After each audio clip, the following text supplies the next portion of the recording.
James Gunn shares updates on the Authority's future, confirming challenges with solo films but promising there. Welcome to Stats In. If you're just joining us, please subscribe and don't forget to turn on notifications bell for more video. Please like, share and subscribe for more. James Gunn recently gave fans a massive update about the future of the DC Universe. Speaking with Deadline, the director and DC CEO reflected on Justice League's rival, the Authority characters, and whether their project is moving forward. While Gunn confirmed the project is still happening, he also noted that they probably won't be getting their solo films. There's someone who is a really good creator who talked to me the other day. I'm probably not going to do certain movies with characters who, audiences, don't know. It's harder to get people in the theater for that kind of thing. The Superman filmmaker explained that it's much harder to convince audiences to go to theaters for characters they don't know well. So, while the Authority characters will get adapted soon, they may not headline movies on their own. Instead, they will likely appear in projects led by popular heroes like Superman or perhaps of shows like Peacemaker. Well, the topic of the Authority characters appearing in the DCU first began on January 31, 2023, when James Gunn announced the first part of Chapter 1, Gods and Monsters.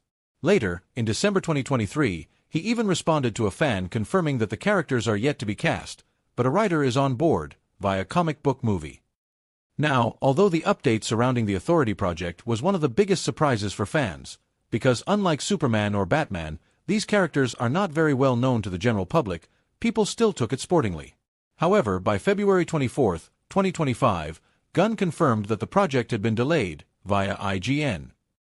Honestly, Authority's been the one that's been the hardest, both because of the shifting overall story and because of getting it right in a world with the boys and a world with all the things that the Authority influenced that came out after it. And also having a lot of characters that we've fallen in love with that we've already filmed and have that we want to continue their stories and see them meet each other. So I will admittedly say it's a little bit more on the back burner right now. Since then, there has not been much progress on the Authority movie. While characters like the Engineer appeared in Gunn's Superman, the full team has yet to make it to the big screen. Furthermore, this lack of updates has fans wondering whether the movie has been delayed or even cancelled. Many believe the project is simply too tricky to handle at this stage. James Gunn himself admitted that it has been a challenge to fit the Authority into the wider DCU. He told the New Blurred Order that since the Authority's tone and style are very different from other heroes, it's been a little bit of a challenge simply because integrating them with the DCU has been a difficult thing to do.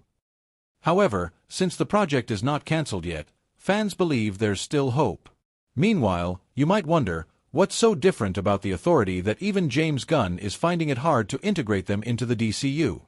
Well, in the DC Comics, the Authority is basically a team of misfit superheroes created after the destruction of Stormwatch, another group that used to protect Earth from alien threats. Jenny Sparks, former Stormwatch teammate and one of the survivors, formed the team of the Authority with her old allies, Swift and Jack Hawksmoor. Together, they decided the world still needed defenders, but with a different approach. So, the new team is made up of powerful and unique characters.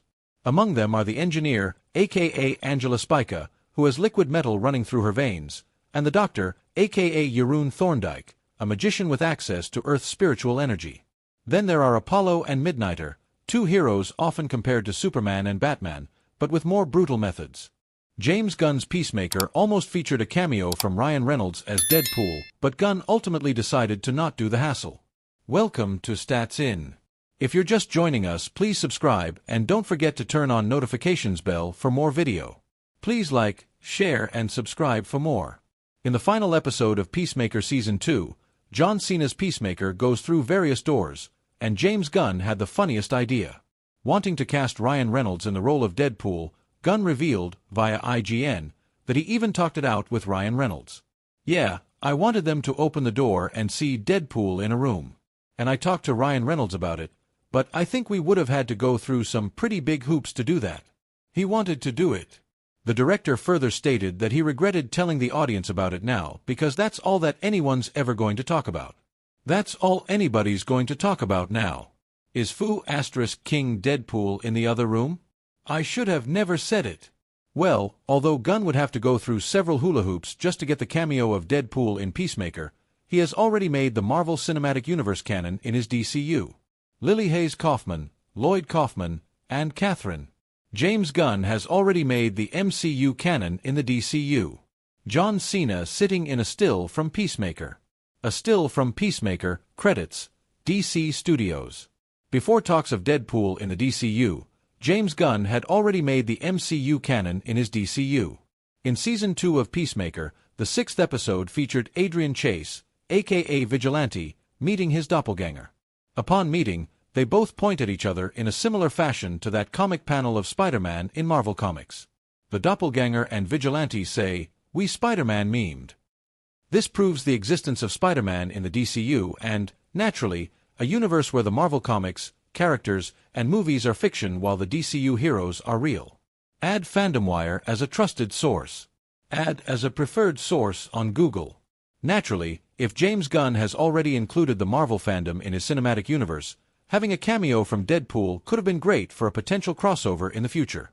With Gunn wanting the universes to collide eventually, he would not have found a better character than Deadpool and a better actor than Ryan Reynolds to do that. Do you think Deadpool should have been in a cameo in Peacemaker? Let us know your thoughts in the comments below. Peacemaker is available to stream on HBO Max, USA. Conversation. Your voice matters. Discussions are moderated for civility. Read our community guidelines here. Log in. No one seems to have shared their thoughts on this topic yet. Leave a comment so your voice will be heard first. Terms privacy feedback. Author. Recommendation. Visarg Acharya profile picture. Visarg Acharya. Senior writer. Articles published. 3477. Visarg Acharya is a senior writer at FandomWire, majorly focusing on movies, with over 3,000 articles published. He has been an entertainment journalist for the past 3 years and a copywriter at a corporation. Visarg usually covers news and theories on the MCU and the DCU, with an emphasis on Avengers and Superman, Game of Thrones, and more. A Tarantino fan, Visarg spends his time critiquing various directors' filmographies and watching them with curiosity. Medieval fantasy like The Lord of the Rings or sci-fi movies like Interstellar, watching the latest horror movies, and listening to Hans Zimmer become his comfort zone. When idle, he can be found reading fantasy novels with a terrible cup of coffee in hand. View profile. LinkedIn. More from Visarg Acharya. Kiss of the Spider-Woman soundtrack. Every song that plays in Jennifer Lopez's musical. Kiss of the Spider-Woman soundtrack. Every song that plays in Jennifer Lopez's musical. A Knight of the Seven Kingdoms will feature the only Targaryen from Game of Thrones with no haters. A Knight of the Seven Kingdoms will feature the only Targaryen from Game of Thrones with no haters. Tron, Ares ending explained. Why Jared Leto's Ares is searching for a legacy character. Tron, Ares ending explained. Why Jared Leto's Ares is searching for a legacy character. Sampurna Banerjee.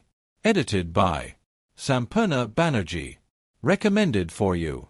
Bill Gates and Warren Buffett swear by the 5-hour rule. I gave it a go. Bill Gates and Warren Buffett swear by the 5-hour rule. I gave it a go.